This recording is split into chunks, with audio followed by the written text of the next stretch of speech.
મિત્રો, જીવન સંદેશની યુટ્યુબ ચેનલમાં આપણે કુટુંબ સમૃદ્ધિ સંબંધી અભ્યાસ કરી રહ્યા છે. મને આનંદ છે કે તમે નિયમિત રીતે આ સંગતના શિક્ષણના ભાગીદાર થાવશો અને તમારા કુટુંબોમાં એની અવશ્ય અસર થઈ છે અને તમે ઉન્નતિ તરફ આગળ વધી રહ્યા છો એ અમારો વિશ્વાસ છે. આપણે કુટુંબ કેવી રીતે સમૃદ્ધ બની શકે એના જુદા જુદા પાસા આપણે વિચારી રહ્યા છે. આપણે છેલ્લે જોઈએ કે આ કુટુંબમાં સૌથી મહત્ત્વનું એકબીજા સાથેનું કોમ્યુનિકેશન છે, એકબીજા સાથેની વાતચીત છે અને એકબીજા સાથેની એ વાતચીત કોમ્યુનિકેશન એ આપણા સંબંધોની સાંકળને મજબૂત બનાવે છે. પણ છેલ્લે આપણે જે જોયું હતું, કુટુંબ સમૃદ્ધ બનાવવું હોય તો એમાં સૌથી અગત્યનું છે એકબીજા પરનો સાચો પ્રેમ, એકબીજા પરનો સાચો પ્રેમ. અને છેલ્લે આપણે પવિત્ર શાસ્ત્ર બાઇબલ આ પ્રેમ સંબંધી શું કહે છે એની આપણે સચોટ માહિતી અને સચોટ સમજણ આપણે પ્રાપ્ત કરી. પણ આ પ્રેમની સાથે બીજું પણ એક પાસું છે જે કૌટુંબિક જીવનમાં બહુ અગત્યનું છે. અને એ જો આપણે સમજીએ, સ્વીકારીએ અને અમલમાં મૂકીએ તો હું ચોક્કસ માનું છું કે આપણા કુટુંબો એ સમૃદ્ધ કુટુંબો બને. વિચારી જુઓ, આપણે ઘણા બધા જુદા જુદા પાસા જોયા, છેલ્લે આપણે પ્રેમનું પાસું પણ જોયું. અને આજે આપણે જે જોવા માગીએ છીએ, કૌટુંબિક જીવનને સમૃદ્ધ બનાવવા માટે સૌથી મહત્ત્વનું પાસું એ માફી છે. માફી માગવી અને માફી આપવી. હવે પ્રશ્ન થાય, માફી એટલે શું? પણ માફી એટલે શું એ વિશે વિચારીએ એ પહેલાં માફી એ શું નથી એ આપણે જોઈએ. મિત્રો, માફી એ ઢોંગ નથી. યાદ રાખજો, માફી એ ઢોંગ નથી. કેટલાક કહે છે ને, ફરગીવ એન્ડ ફરગેટ, એટલે માફ કરો અને ભૂલી જાઓ. પણ આ વિધાન ખોટું છે. એનું કારણ છે આપણે જે કંઈ વિચારીએ છીએ, આપણે જે કંઈ સાંભળીએ છીએ એ બધું આપણા મનમાં સ્ટોર થાય છે, આપણા મગજમાં એ સ્ટોર થાય છે. આજે નહીં તો કાલે એ ગમે ત્યારે એમાંથી એ નીકળી આવે છે. નથી કહેતા, આટલા વર્ષો થયા પણ મેં તો તને ઓળખી જ નહીં, તમે મને આટલા વર્ષ પહેલાં આવું કીધું હતું. અને આપણે ઘણી બધી વખત જૂની વાતો, જૂની યાદો તાજી કરીને પોતાને નુકસાન પહોંચાડીએ છીએ. એટલે આપણે કદી ભૂલી શકતા નથી, આટલું યાદ રાખજો. માટે માફી આપવી એ ભૂલી જવું નથી. માફી આપી એટલે માફી આપીને યાદ રાખવાનું કે મેં માફી માગી છે અને મેં માફી આપી છે. ત્રીજું છે, માફી એ માત્ર લાગણીનો ઉભરો નથી. ઉભરો આવશે તો શમી જશે, પણ માફી એ લાગણીનો ઉભરો નથી. આ માફી એ એકવાર બનતી ઘટના નથી. કૌટુંબિક જીવનમાં વારંવાર સંઘર્ષ થાય, મુશ્કેલી આવે, મન ખાટા થાય અને આપણે વારંવાર માફી માગવી પડે. અને એટલા માટે માફી એ એકવાર બનતી ઘટના નથી. પણ માફી એ મારે અને તમારે જ્યાં કંઈ ખોટું થયું હોય ત્યાં એકબીજાને માફી માગવાની જરૂર છે અને એકબીજાને માફી આપવાની જરૂર છે. હવે માફી એ ભૂતકાળ ઉખેડવો અથવા ભૂતકાળને વાગોળવો એવું પણ નથી.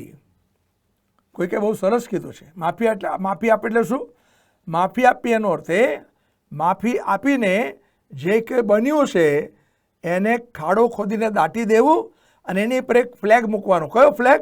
નો ફિશિંગ અલાઉડ. તમે કશું દાટી દીધું હોય અને થોડા સમય પછી ખોલો તો અંદરથી ગંધાતું જ નીકળે. એટલે માફી આપી એટલે ભૂતકાળ ઉખેડો નહીં અથવા ભૂતકાળ વાગોળવો નહીં. જે લોકો ભૂતકાળને વાગોળ્યા કરે છે એ જીવનમાં કદી સુખી થતા નથી, સમૃદ્ધ થતા નથી. અને માફી એ બદલાણની અપેક્ષા રાખતી નથી. કોઈને તમે માફ કર્યા પછી તમે બદલાણની અપેક્ષા રાખતા નથી. તમે બદલાણની અપેક્ષાએ માફ કરતા નથી, કારણ કે જેટલી અપેક્ષા વધારે એટલું દુઃખ પણ વધારે થાય છે. પણ માફીનો સાદો અને સરળ અર્થ આપણે જોઈએ તો માફી એટલે લખવાની પાટીને સાફ કરવી. આપણે જૂના જમાનામાં પાટી પર લખતા હતા ને, એટલે પાટી પર જે લખેલું હોય અથવા બોર્ડ પર જે લખેલું હોય એને સાફ કરી નાખવું, એને સાફ કરી નાખો. માફી એટલે સજામાંથી મુક્તિ આપી. તમે કોઈને માફ કરો છો તો તમે એની સાથે એને સજા ફરમાવતા નથી. હા, એ સજાને લાયક છે અને તેમ છતાં તમે તેને એ સજામાંથી મુક્તિ આપો છો, એને માફી કહેવાય. અથવા તો માફી એટલે દેવું માંડવાળ કરવું. માફી એટલે દેવું માંડવાળ કરવું. પણ પવિત્ર શાસ્ત્ર બાઇબલમાં માફી સંબંધી બહુ મહત્વની વાતો કહી છે. સૌથી અગત્યની વાત પ્રભુ ઈસુ ખ્રિસ્તે માથી અનુસાર શુભ સંદેશના 5મા અધ્યાયના 48મા વચનમાં કહી. હું તમારી આગળ વાંચી સંભળાવું. માથી અનુસાર શુભ સંદેશ 5મો અધ્યાય અને 48મી કલમ. આ પ્રભુ ઈસુ ખ્રિસ્તે જે ગિરી પ્રવચન આપ્યું ને, એમાં પોતાના શિષ્યોને એમણે આ વાત કહી. કઈ વાત કહી? જેવા તમારા આકાશમાંના પિતા સંપૂર્ણ છે તેવા તમે સંપૂર્ણ થશો. જો આપણે એ પ્રભુના માર્ગમાં ચાલીએ, એ પ્રભુના ધોરણે ચાલીએ, તો આપણે આકાશમાંના પિતા જેવા સંપૂર્ણ થઈ શકીશું. એનો અર્થ એ કે આપણે જીવનમાં પ્રભુ સાથે ચાલતા ચાલતા આપણે પરિપક્વતામાંથી વધુ પરિપક્વતા તરફ આગળ વધીએ છીએ અને આપણે ઈશ્વરના જેવા સંપૂર્ણ બનવા તરફ આગળ વધી શકીએ છીએ. ટૂંકમાં માફી શા માટે આપવાની? કારણ પ્રભુ ઈચ્છે છે કે આપણે ઈશ્વરના જેવા ગુણ લક્ષણો ધરાવીએ. પણ લુક અનુસાર શુભ સંદેશ તેનો 6ઠ્ઠો અધ્યાય અને તેના 36મા વચનમાં આ પ્રમાણે કહ્યું છે, જેવા તમારા પિતા દયાળુ છે તેવા તમે દયાળુ થાવ. પવિત્ર શાસ્ત્ર બાઇબલ જે ઈશ્વરની વાત કરે છે, જે જીવંત ઈશ્વરની વાત કરે છે, એ દયાળુ પરમેશ્વર છે અને મારે અને તમારે પણ એમના જેવા દયાળુ બનવાની જરૂર છે. માફી આપી એનો અર્થ ઈશ્વરના જેવા ગુણ લક્ષણો મારા અને તમારા જીવનમાં કેળવવા, વિકસાવવા. પણ જૂના કરારમાં નિર્ગમનના પુસ્તકના 34મા અધ્યાયના 6ઠ્ઠા વચનમાં એ જીવંત ઈશ્વરના ગુણ લક્ષણો દર્શાવ્યા છે. એ કેવા છે? તો કહે છે મંદરક્ષી છે, એ ક્રોધ કરવે ધીમા છે અને એ મને અને તમને માફ કરનાર ઈશ્વર છે. એ મને તમને માફ કરનાર ઈશ્વર છે. અને પવિત્ર શાસ્ત્ર બાઇબલ જે ઈશ્વરની વાત કરે છે એ માફી આપનાર ઈશ્વર છે. અને આપણે કુટુંબને સમૃદ્ધ બનાવવું હોય તો જીવતા ઈશ્વરના જે લક્ષણો છે એ મારા અને તમારા જીવનમાં પ્રગટ થવા જોઈએ. પણ એ ક્યારે પ્રગટ થાય? જ્યારે ઈશ્વર સાથેના સંબંધમાં આપણે વૃદ્ધિ પામતા હોય ત્યારે. પાઉલ પ્રેરિતે એફેસસની મંડળીને જે પત્ર લખ્યો એના 4થા અધ્યાયના 31 અને 32 વચનમાં આ પ્રમાણે કહે છે. તમારી પાસે બાઇબલ છે તો ખોલો. એફેસોનો પત્ર 4થો અધ્યાય 31 અને 32 વચન હું તમારા માટે વાંચું છું. ત્યાં લખ્યું છે, સર્વ પ્રકારની કડવાશ, ક્રોધ, કોપ, ઘોંઘાટ તથા નિંદા તેમજ સર્વ પ્રકારની ખુન્નસ તમારામાંથી દૂર કરો. આ બધા લક્ષણો છે ને એ સંબંધોને તોડનાર લક્ષણો છે. સંબંધોને વિકાસ નહીં, સંબંધોનો વિકાસ રૂધનાર પરિબળો છે. માટે અહીં ગાડી પ્રભુનું વચન એમ કહે છે, સર્વ પ્રકારની કડવાશ, ક્રોધ, કોપ, ઘોંઘાટ તથા નિંદા તેમજ સર્વ પ્રકારની ખુન્નસ તમારામાંથી દૂર કરો. પણ 32મા વચનમાં આ પ્રમાણે કહે છે. શું કહે છે? પણ તમે એકબીજા પ્રત્યે માયાળુ તથા કરુણાળુ થાવ. જો કુટુંબને સમૃદ્ધ બનાવવું છે તો આપણે એકબીજા પ્રત્યે માયાળુ અને કરુણાળુ બનવાની જરૂર છે. અને આગળ લખે છે, અને જેમ ખ્રિસ્તમાં દેવે પણ તમને માફી બક્ષી તેમ તમે એકબીજાને ક્ષમા કરો. પ્રભુ ઈસુ ખ્રિસ્તમાં આપણને આપણા પાપોની માફી આપવામાં આવી છે. આપણા પાપોની માફી આપણે પ્રાપ્ત કરી શકીએ છીએ કે છે એ જ રીતે તમે પણ એકબીજાને ક્ષમા કરો, એકબીજાને માફ કરો.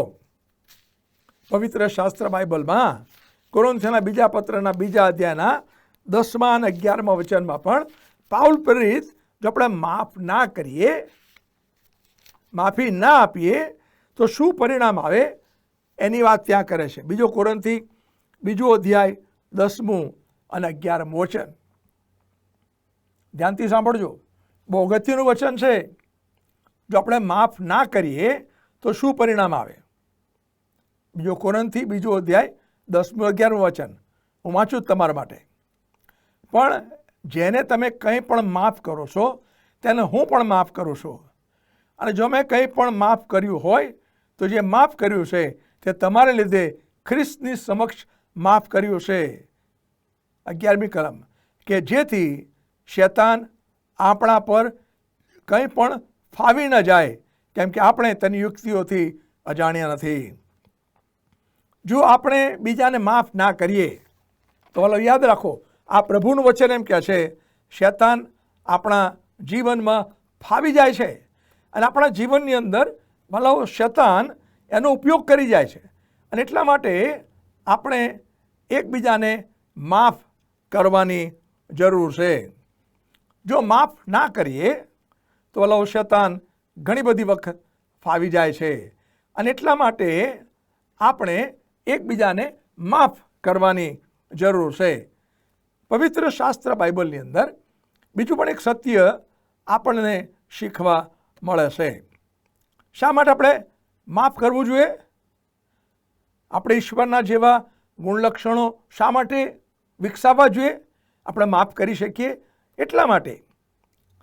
હવે પવિત્ર શાસ્ત્ર બાઇબલમાં માર્ક અનુસાર શુભ સંદેશ તેનો 11મો અધ્યાય અને 25 ને 26 વચનમાં માફી શા માટે આપણે એકબીજાને આપવી જોઈએ એનું અગત્યનું કારણ બતાવ્યું છે. હું તમારી આગળ વાંચું છું. માર્ક અનુસાર શુભ સંદેશ 11મો અધ્યાય એનું 25મું અને 26મું વચન ધ્યાનથી સાંભળજો મિત્રો. માફી શા માટે આપવી જોઈએ? અહીં લખ્યું છે 25 અને 26 કલમ. અને જ્યારે તમે ઊભા રહીને પ્રાર્થના કરો છો ત્યારે જો કોઈ તમારો અપરાધી હોય તો તેને માફ કરો.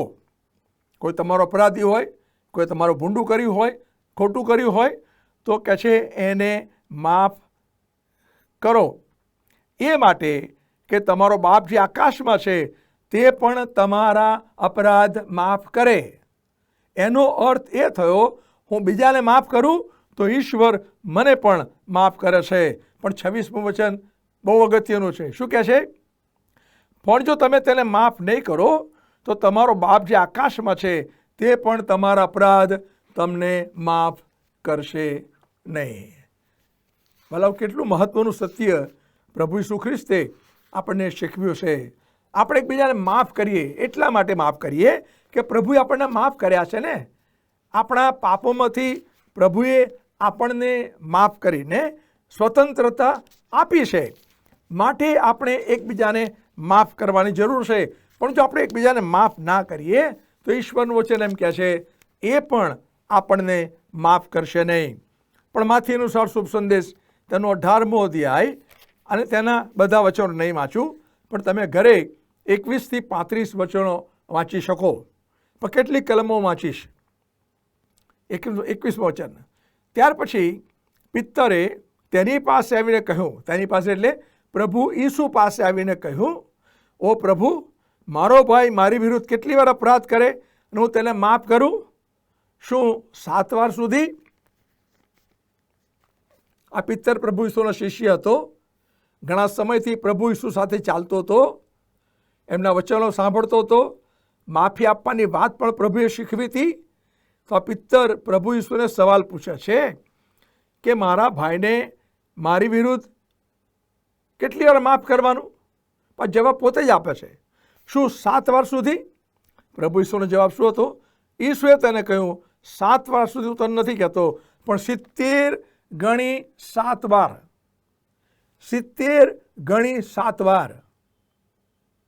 એનો અર્થ એ મારો ભાઈ એટલે બીજી વ્યક્તિ જે અપરાધ કરે તો માફી આપવાની કોઈ લિમિટ નથી, માફી આપવાની કોઈ મર્યાદા નથી કે આટલી વાર માફ કરવાનું. હકીકતના પિત્તરે શું કીધું ખબર છે? પ્રભુ 7 વાર સુધી, પણ 7 વાર પછી ના માને તો પછી હું એને મારું ને? પ્રભુ કહે છે ભાઈ 7 વાર નહીં, 70 ગણી 7 વાર તું તેને માફ કર. બોલો, મારા ને તમારા જીવનમાં આપણે ઘણી બધી વખત આવી પરિસ્થિતિમાંથી પસાર થઈએ છીએ. માફી માગવી ને માફી આપવી એ સહેલું નથી, અઘરું છે, પણ અશક્ય નથી. જો આપણે પ્રભુ સાથેના સંબંધમાં, પ્રભુ ઈસુ સાથેના સંબંધમાં એના વચનોની આધીનતામાં જીવન જીવીએ છીએ તો આ વચનો એ મને અને તમને સતત યાદ દેવડાવે છે કે મારે માફી માગવાની જરૂર છે, મારે માફી આપવાની જરૂર છે. મિત્રો, સંપૂર્ણ પવિત્ર ઈશ્વર જો મારા જેવા પાપીને માફ કરે તો હું અપૂર્ણ પાપી વ્યક્તિને, મારા જેવા બીજા પાપીને કેમ માફ ના કરી શકું? જો પ્રભુ મને માફ કરે છે તો મારે કેમ બીજાને માફ ના કરી શકાય? એ પ્રશ્ન થાય. તમારા પાપ માફ થયા છે કેમ કે રીતે ખબર પડે? હવે પાપ માફ થયા છે કે નહીં તે જાણવા માટે મારે સ્વર્ગમાં જવાની જરૂર નથી. હું મારા હૃદયમાં દ્રષ્ટિ કરું અને જોઉં કે મેં બીજાઓને માફી આપી છે. મારા કુટુંબમાં, મારા સગાવાલામાં, મારા મિત્રોને અથવા મારી જોબ પર મેં બીજાઓને માફી આપી છે. જો મેં બીજાઓને માફી આપી છે તો મારે શંકા કરવાની જરૂર નથી. જો દેવે મારા પાપ માફ કર્યા છે તો મારા હૃદયમાં બીજાઓ માટે કોઈ કડવાશ, કોઈ ખુન્નસ કે બદલો લેવાની કોઈ ભાવના નહીં હોય. કેમ? કારણ કે મેં માફ કર્યા છે. મને મારા મનમાંથી, મારા હૃદયમાંથી મેં એમને સંપૂર્ણપણે માફ કર્યા છે. અને ત્યારે માફી આપણને સ્વતંત્રતા આપે છે. સ્વતંત્રતા આપે છે. કઈ રીતે? હું તમને સમજાવું. માનો કે તમે જમવા બેઠા છો કુટુંબ તરીકે, અને જમતા જમતા કોઈ એવી વ્યક્તિનું નામ દે છે કે જે વ્યક્તિએ તમને અને તમારા કુટુંબને બહુ નુકસાન કર્યું છે, બહુ નુકસાન કર્યું છે, અને તમે ભૂલી શકતા નથી, તમે એને માફ કર્યા નથી. અને જમતા જમતા જો કોઈ વ્યક્તિનું નામ લે ને તો કેવું રિએક્શન ખબર છે? અલ્યા અત્યારે હું નામ ક્યાં દીધું, આ મારું ભોજન બગાડ્યું, મારું ભોજન બગાડ્યું. હવે પેલી જે વ્યક્તિનું નામ દીધું ને એ તો એના ઘરમાં શાંતિથી ઊંઘી ગઈ છે, એને કોઈ ફેર પડતો નથી. પણ મેં માફ નથી કર્યું એટલે મને ફેર પડે છે. હું મારી સ્વતંત્રતા ગુમાવી દઉં છું. કારણ કે હું નામ જોતા જ મારા હૃદય અને મનમાં અજંપો ઊભો થાય છે, મારા હૃદય અને મનમાં ચહલ પહલ ઊભી થાય છે, અને એ મને શાંતિમાં રહેવા દેતી નથી. માટે સાચા અર્થમાં આપણે માફ કરીએ તો પોતાની જાતને આપણે બંધનોમાંથી મુક્ત કરીએ છીએ અને પોતાની જાતને આપણે સ્વતંત્ર પણ કરીએ છીએ. અને એટલા માટે વાલો, જ્યારે માફ કરવાની વાત આવે ને ત્યારે યાદ રાખજો, હંમેશા એ માફી આપીને એમાં આપણે સહન કરવાનો વારો આવે છે. આપણે જ સહન કરવાનો વારો આવે છે. અને સહન કરવાનું આપણે શીખવું પડે. કેમ સહન કરવાનું? ક્યાંક જેણે તમને નુકસાન કર્યું છે, જેણે તમારી વિરુદ્ધ કામ કર્યું છે, એણે તમને તો દુઃખ પહોંચાડ્યું છે, તમને નુકસાન બી કર્યું છે, કદાચ શારીરિક નુકસાન કર્યું હોય, આર્થિક નુકસાન પણ કર્યું હોય. અને જો તમે એને માફ કરો છો તો એ નુકસાનનો જે બદલો છે એ તમારે ભરપાઈ કરવાનો નથી, એ તમારે પોતે એ બોજો વહન કરવાનો છે. તમને નુકસાન કર્યું છે એ નુકસાન તમારે સહન કરવાનો છે જો તમે એને માફ કરો છો તો. અને એટલા માટે બોલો, માફી આપવી એટલે પોતાને સ્વતંત્ર કરવા. માફી આપવી એટલે જેણે આપણું ખોટું કર્યું છે એનો જે બોજો છે એ આપણે વહન કરવો, અને ભવિષ્યમાં એની વિરુદ્ધ આપણે એને માફ કર્યું છે એનો કદી ઉપયોગ નહીં કરીએ એ આપણા મનમાં નક્કી કરવું. પણ યાદ રાખો, માફી આપવાની લાગણી ઉત્પન્ન થાય ને ત્યારે માફ કરીશું એ સાચી માફી નથી. કેટલાક આજે માફ કરવા તૈયાર હો, પણ એ મારી પાસે આવે અને માફી માગે તો, એ માફી ના માગે તો માફ ના કરું. તો વાલો, જો આ વલણ હોય ને તો કુટુંબમાં કદી સમૃદ્ધિ અને શાંતિ કદી ના આવે. અને એટલા માટે કંઈક પ્રશ્ન થયો છે તો વાલાઓ, આપણે રાહ જોવાની જરૂર નથી. એનો અર્થ એ નથી કોઈ એને જેને કહું કે હું તને માફ કરું છું. ના ના, એવું નથી. પણ તમારા હૃદયમાં તમે એને માફ કરી દો ને. પ્રભુ, એણે મારું ભૂંડું કર્યું છે, એણે મારું નુકસાન કર્યું છે, એણે મારી લાગણીઓ દુભાવી છે. મારા પ્રભુ, હું એને માફ કરું છું. તમે એમની સાથે વાત કરજો, હું એને માફ કરું છું. હવે યાદ રાખજો, લાગણી જ્યારે દુભાય ને ત્યારે રૂજ આવતા વાર લાગે. રૂજ આવતા વાર લાગે, રાતોરાત ના આવે. અને એટલા માટે માફી આપવાને માટે આપણે સતત ઈસુ ખ્રિસ્ત, જેમણે પોતાના જે દુશ્મનો હતા, જેમણે એમના વધસ્તંભે જડ્યા, એમના માટે એમ કીધું, હે પિતા, તેઓને માફ કરો, કેમ કે તેઓ જે કરે છે તેઓ જાણતા નથી. આ તેઓ એટલે કોણ? એ લોકો જેમણે એમની મશ્કરી કરી, એમના મોં પર થૂંક્યા, એમના માથા પર કાંટાનો મુગટ મૂક્યો, એમને કોરડા માર્યા, અને છેવટે એ લોકો જેમણે એમને વધસ્તંભે જડી દીધા. તો એ પ્રભુ ઈસુ ખ્રિસ્ત એમ કહે છે, હે પિતા, તેઓને માફ કરો, કેમ કે તેઓ જે કરે છે તેઓ જાણતા નથી. અને એ ઈસુ ખ્રિસ્ત સાથેનો આપણો વ્યક્તિગત, સક્રિય, દૈનિક સંબંધ એ મને અને તમને બીજાઓને માફ કરવામાં સહાય અને મદદ કરે છે. આપણા શક્તિમાં, આપણા સામર્થ્યમાં, આપણી ઈચ્છા પ્રમાણે આપણે કદી કોઈને માફ કરી શકતા નથી. એ માત્ર અને માત્ર પ્રભુની કૃપા છે, અને એ આપણે માગવાની જરૂર છે. જ્યારે કોઈને માફ કરીએ ને ત્યારે એને એનું સ્થાન પાછું આપવું. એનો અર્થ એ થયો, એને માફ કર્યા પછીથી કદી એ વ્યક્તિ સંબંધી ભૂંડું બોલવાનું નહીં, કદી એ વ્યક્તિને બીજાઓની આગળ નીચી પાડવાની નહીં, કદી એ વ્યક્તિને બીજાઓની આગળ એને ખોટી પાડવાની નહીં. ના ના, એવું નહીં કરવાનું. માફી આપી છે તો પછી એને એનું સ્થાન પાછું આપો.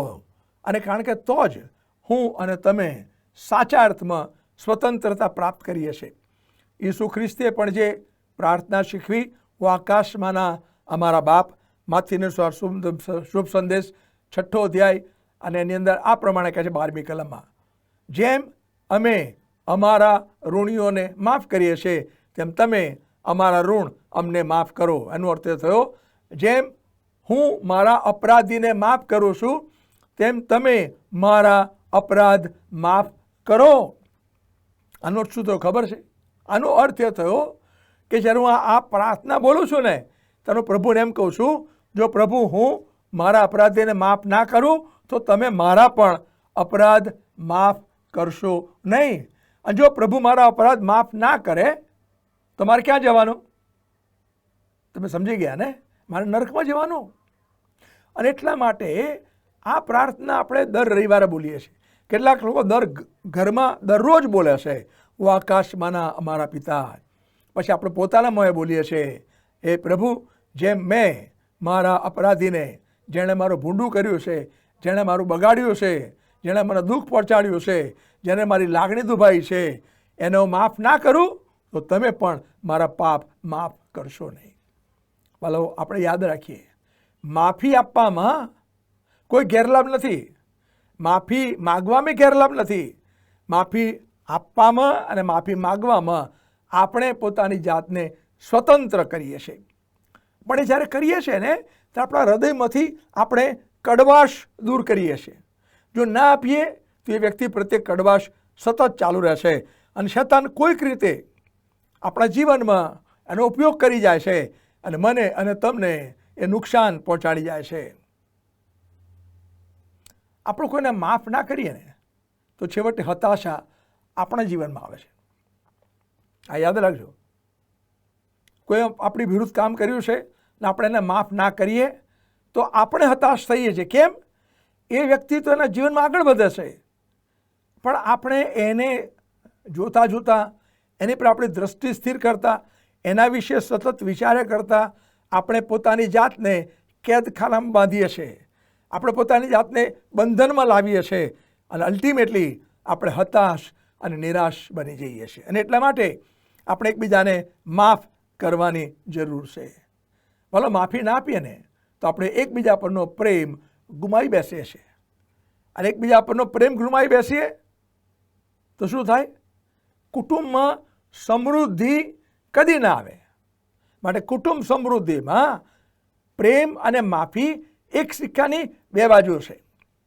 માટે આપણે માફી માગતા શીખવું જોઈએ, માફી આપતા પણ આપણે શીખવું જોઈએ. આપણે ગુજરાતીમાં કહેવત છે ને, દરેક વ્યક્તિ ભૂલને પાત્ર. કારણ કે આ દુનિયામાં કોઈ વ્યક્તિ સંપૂર્ણ નથી. હું નથી ને તમે નથી. આપણે વારંવાર કોઈક ને કોઈક જગ્યાએ આપણે ભૂલ કરી બેસીએ છીએ, ખોટું કરી બેસીએ છીએ, બીજાને નુકસાન કરી બેસીએ છીએ, બીજાને દુઃખ પહોંચાડી શકીએ છીએ. અને એટલા માટે આપણે પ્રભુ પાસે સહાય માગવાની જરૂર છે. પ્રભુ, મારી સહાયને મદદ કરો કે જેથી કરીને હું બીજાની માફી માગી શકું, જે મારી માફી માગે છે એનો માફી આપી શકું. બીજી એક વાત કહું તમને, જે વ્યક્તિ ખરેખર પોતાના જીવનમાં પોતાના પાપોની માફી પામ્યો હશે અને પોતાના પાપોની માફીની ખાતરી જેને મળી છે એ જ બીજી વ્યક્તિને સાચી માફી આપી શકે. પણ પ્રભુ ઈસુ ખ્રિસ્તમાં તમારા પાપ માફ થયા છે કેમ એની ખાતરી તમને નથી તો તમને સ્ટેમ્પ પેપર લખી આપું, તમે કદી બીજાને માફ કરી શકશો નહીં. અને એટલા માટે પ્રભુ ઈસુ ખ્રિસ્તમાં મારા પાપ માફ થયા છે એની ખાતરી કરી લેજો. બીજું તમને કહું, આપણે એમ કહીએ છીએ સોરી. હવે સોરી કહેવાથી પતી ના જાય. અથવા તો આપણે એમ કહેવું જોઈએ પ્લીઝ ફરગીવ મી, મને માફ કરો. તમને ખબર છે આસમાન જમીનનો તફાવત છે. પ્લીઝ ફરગીવ મી અને આઈ એમ સોરી, એની અંદર આસમાન જમીનનો તફાવત છે. હું તમને સમજાવું. જ્યારે એમ કહું ને પ્લીઝ ફરગીવ મી, મને માફ કરો, ત્યારે હું એમ કહું છું જે કંઈ થયું છે એનો દોષ હું મારા માથે મૂકું છું. એ બધાને માટે હું પોતાને જવાબદાર ગણું છું, માટે મને માફ કરો. જ્યારે એમ કહું ને આઈ એમ સોરી, તારું શું કહું છું ખબર છે? મેં કેમ કર્યું? તમે આવું કર્યું માટે મેં કર્યું. જો તમે આવું ના કર્યું હોત તો હું ના કરત. સમજ્યા તમે? હું જ્યારે સોરી કહું ત્યારે એનો અર્થ થયો આ કરવા પાછળનું કારણ આપું છું. તમે કર્યું માટે મેં કર્યું એ મને કહો. કોઈને પ્લીઝ ફરગીવ મી એમ કહેવાથી નિવેડો આવે કે આઈ એમ સોરી એમ કહેવાથી નિવેડો આવે? ના આવે. સાચા અર્થમાં માફી માગવી હોય તો મારે કહેવું પડે મને માફ કરો. હું દિલગીર છું, હું દુઃખી છું એવું કહેવાથી કદી આપણે એકબીજાને માફ કરી શકતા નથી. ભૂલની જવાબદારી લેતા શીખો. જો ખરેખર માફી આપવી હોય ને તો જે ભૂલ થઈ છે, જે પ્રશ્ન થયો છે, જે ખોટું થયું છે એની જવાબદારી લેતા શીખીએ તો જ સાચા અર્થમાં આપણે માફી માગી શકીએ, સાચા અર્થમાં આપણે માફી આપી શકીએ. બીજા શબ્દમાં કે શુદ્ધ હૃદયના બનીએ, નિખાલસ બનીએ, વિશ્વાસ રાખીએ અને પ્રભુ માફ કરે છે માટે એને માફ કરું છું એ વલણ સાથે આપણે માફી આપીએ તો આપણા જીવનમાં આપણે સમૃદ્ધ બનીએ છીએ. પણ યાદ રાખજો, પોતે કરેલી ભૂલોમાંથી આપણે શીખવાની જરૂર છે. કેવી રીતે? મારે નક્કી કરવાનું મેં માફી માગી છે, હું ફરી કદી નહીં થવા દઉં. મેં માફી આપી છે એનો ફરી કદી મારા હાથ નીચે નહીં લાવું. હું એને સ્વતંત્ર કરીશ. તો આજે પ્રશ્ન આ પ્રમાણે છે, ધ્યાનથી સાંભળજો. આપણે માફી સંબંધી જે કંઈ જોયું એમાં તમને જે કંઈ સમજણ પડી તો એ સમજણને યાદ કરતા શું એવી કોઈ વ્યક્તિ છે તમારા જીવનમાં જેને તમે માફ કર્યા નથી કે એના બોજા નીચે તમે જીવો છો? કદાચ પતિ પત્નીનો સંબંધ હોય, માતા પિતા કે બાળક વચ્ચેનો સંબંધ હોય, કુટુંબીઓ વચ્ચેનો સંબંધ હોય, મિત્રો વચ્ચેનો સંબંધ હોય. એવી કોઈ વ્યક્તિ છે જેને તમે માફ કર્યા નથી હજુ પણ? તમારા હૃદયમાં એક ખૂણામાં એમને રાખી મૂક્યા છે, નથી માફ કર્યા અને બોજા સાથે તમે જીવો છો? તો જીવનમાં તમે કદી સમૃદ્ધ બની શકશો નહીં. શું એવી કોઈ વ્યક્તિ છે જેની મારે માફી માગવી જોઈએ અને મેં માફી માગી નથી? તમને ખબર છે કે મારે એને માફી માગવી જોઈએ, મેં નથી માફી માગી. જો એવું પણ તમારા હૃદયમાં છે તો વાલા બહુ સમય વીતી જાય એ પહેલાં એની માફી માગી લો. તમને ખબર છે માફી માગવામાં અને માફી આપવામાં કુટુંબ સમૃદ્ધિની ચાવી છે. માફી માગવા અને માફી આપવામાં એકબીજા પરના પ્રેમમાં આપણે વૃદ્ધિ પામીએ છીએ અને કૌટુંબિક સંબંધો એ ગાઢ બને છે. કૌટુંબિક સંબંધોની સાંકળ એ મજબૂત બને છે. સૌથી અગત્યનું, સૌથી મોટી વાત, શૈતાન કદી આપણી વચ્ચે ફાવી જતો નથી. એટલા માટે શૈતાનને આપણે કદી સ્થાન ના આપીએ. એકબીજા પર પ્રેમ કરીએ, એકબીજાને માફી માગીએ, એકબીજાને માફ કરીએ, ત્યારે સાચા અર્થમાં આપણું કૌટુંબિક જીવન એ સમૃદ્ધ બને છે. મિત્રો, આ વચનો દ્વારા આપ સર્વને પ્રભુ આશીષ આપો.